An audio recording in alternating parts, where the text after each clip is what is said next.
Yeah, we had a call at one of the local taverns where a male had entered the bar and approached the bartender to see whether or not a wallet had been turned in. Apparently he had lost his wallet.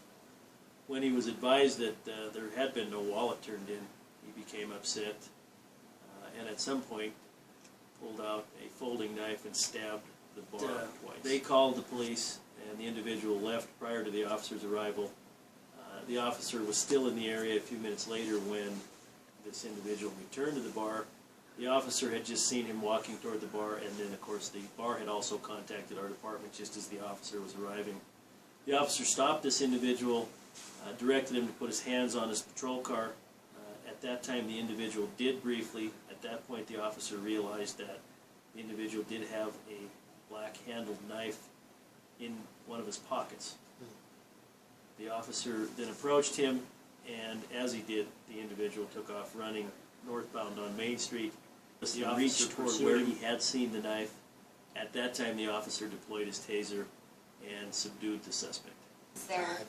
Yes, there will be criminal mischief charges for minor damage to the bar. There is also disorderly conduct for causing a disturbance in the bar, causing people to reasonably fear for their safety by stabbing the bar, and then, of course, obstructing justice for fleeing from the officer as he tried to investigate the incident.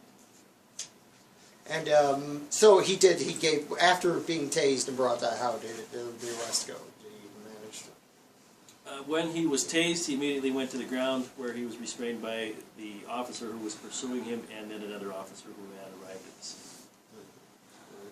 How far away, I mean, how long did these tasers, what kind of range do they have? Up to 25 feet.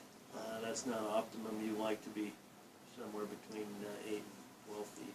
So you think he got him from behind, basically?